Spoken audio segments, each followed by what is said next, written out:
जय श्री कृष्ण मित्रों। जीवन का सबसे बड़ा प्रश्न यही है, शांति कहाँ मिले, आनंद कैसे मिले, क्या संसार छोड़कर ही मोक्ष मिलता है या कर्म करते हुए भी मिल सकता है। अर्जुन ने यही प्रश्न भगवान श्री कृष्ण से पूछा। भगवान ने कहा, संन्यास भी श्रेष्ठ है और कर्मयोग भी श्रेष्ठ है, लेकिन सबसे सरल, सबसे उत्तम और सबसे सुखद मार्ग है कर्मयोग। आज हम अध्याय 5 का सार सरल भाषा में समझने जा रहे हैं। अर्जुन ने कहा, हे कृष्ण, आप कभी कहते हैं कर्म करो, कभी कहते हैं त्याग दो। कृपया स्पष्ट बताइए कि मेरे लिए कौन सा रास्ता उत्तम है। भगवान मुस्कुराए और बोले, अर्जुन, दोनों मार्ग अच्छे हैं, लेकिन कर्मयोग सबसे श्रेष्ठ है। कर्म संन्यास यानी सब काम छोड़ देना ये कठिन है। कर्मयोग यानी काम करते हुए फल की चिंता छोड़ देना ये सरल है। मित्रों, क्या आपने कभी सोचा है कि काश मैं सब कुछ छोड़कर सन्यासी बन जाऊं, लेकिन अगर आप मन से नहीं बदले तो जंगल में जाकर भी मन बेचैन रहेगा। इसलिए गीता कहती है, मन को बदलिए, स्थान बदलने की जरूरत नहीं है। भगवान कहते हैं, सच्चा योगी वही है जो काम करता है लेकिन फल की आसक्ति छोड़ देता है। मान लीजिए किसान ने खेत में बीज बोए, उसका कर्तव्य है पानी देना, देखभाल करना, लेकिन बारिश होगी या नहीं ये उसके हाथ में नहीं। अगर किसान हर रोज चिंता करता रहे मेरी फसल का क्या होगा, तो उसका मन दुखी रहेगा। लेकिन अगर वह कहे मैंने अपना कर्म कर दिया, बाकी प्रभु पर छोड़ा, तो वह चैन से सो जाएगा, चैन से आनंदित होगा। अब आप ही बताइए, अगर रिजल्ट भगवान के हाथ में है तो हम क्यों दिन रात चिंता करें। क्या आपने कभी सोचा है कि हमारी 80% टेंशन केवल फल की चिंता से होती है, ना कि काम से। यही गीता की शिक्षा है, फल की चिंता मत करो। भगवान आगे कहते हैं, सच्चा योगी वही है जो सोना और मिट्टी, मित्र और शत्रु, सुख और दुख सबको समान दृष्टि से देखता है। एक उदाहरण से समझ लेते हैं। अगर कोई आपकी तारीफ करे तो आप खुश हो जाते हैं और निंदा करे तो दुखी। इसका मतलब है कि आपकी डोर दूसरों के हाथ में है। लेकिन जो इंसान दोनों को समान भाव से देखे वही स्वतंत्र है। अब सोचिए, अगर आपका मूड दूसरों की बातों पर निर्भर है तो असली मालिक आप हैं, आप वो लोग हैं। गीता कहती है, खुद के मालिक खुद बनो, दूसरों की कठपुतली मत बनो। भगवान आगे कहते हैं, कर्मयोगी बिना कर्म छोड़े भी पा लेता है। वह काम भी करता है, सेवा भी करता है और शांति भी पाता है।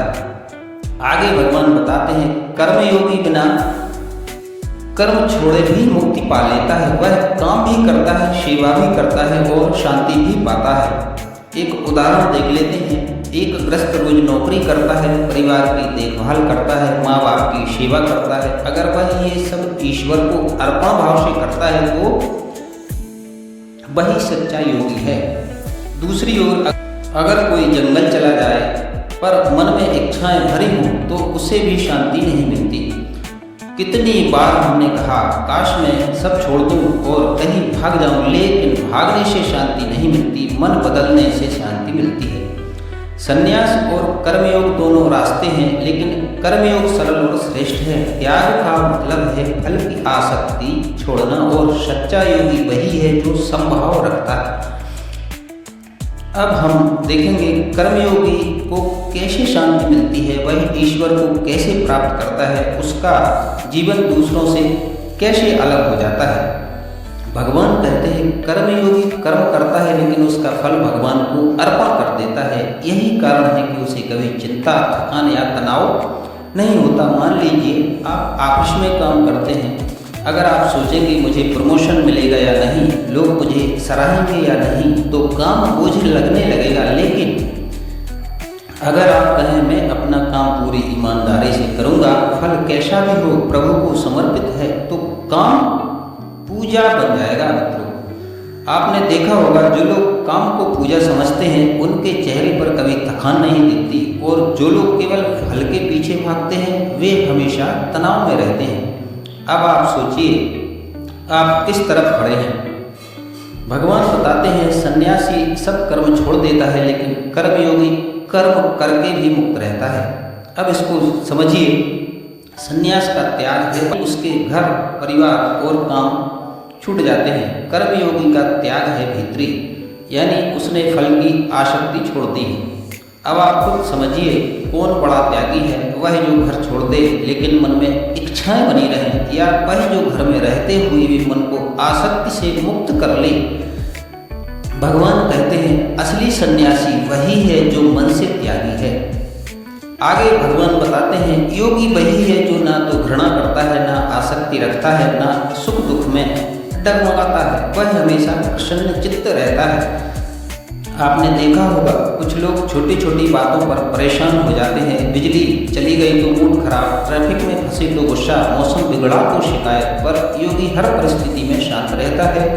उसके लिए धूप छांव एक समान है। जरा सोचें, अगर आपका मूड मौसम, लोग और परिस्थितियों पर निर्भर है तो आप आज़ाद कहाँ हैं? सच्ची आज़ादी वही है जब कुछ भी हो जाए मन शांत हो।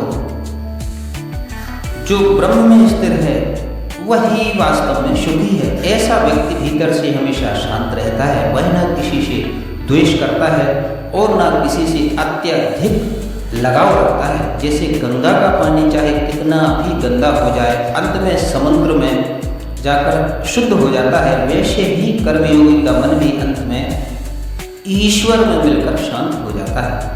जरा सोचें, क्या आपका मन भी नदी की तरह भटकता रहता है? अगर आप कर्मयोगी बन जाएं तो आपका मन समुद्र की तरह विशाल और शांत हो जाएगा। आगे भगवान बताते हैं कर्मयोगी बाहर की वस्तुओं में आनंद नहीं खोजता, वह भीतर की आत्मा में आनंद लेता है। इसलिए इसका सुख कभी समाप्त नहीं होता। बाहर का सुख हमेशा अस्थायी है। नया मोबाइल लिया तो 2 दिन खुशी, फिर पुराने लगने लगे। नई गाड़ी ली तो कुछ समय आनंद, फिर चिंता कहीं खरोंच ना आ जाए। लेकिन जो आत्मा में सुख खोजता है उसका सुख कभी घटता नहीं। आपके जीवन का सुख किस पर टिका है? किसी चीज पर, किसी इंसान पर, या अपने भीतर? अगर बाहर टिका है तो दुख पक्का है, अगर भीतर टिका है तो सुख शाश्वत है, सदा रहने वाला है। कर्मयोगी हमेशा शांत रहता है। उसका त्याग भीतर का त्याग है, ना कि केवल बाहरी। योगी हर परिस्थिति में समान रहता है और सच्चा आनंद वही है जो भीतर से मिलता है, बाहर से नहीं। योगी कैसे ईश्वर को पाता है, मुक्ति का रहस्य क्या है, और कर्मयोगी का जीवन समाज के लिए क्यों प्रेरणा बन जाता है, हम अगले वीडियो में लेकर आएंगे। मित्रों, यदि आपको यह सार समझ में आया हो, अच्छा लगा हो, तो वीडियो को लाइक और सब्सक्राइब करें।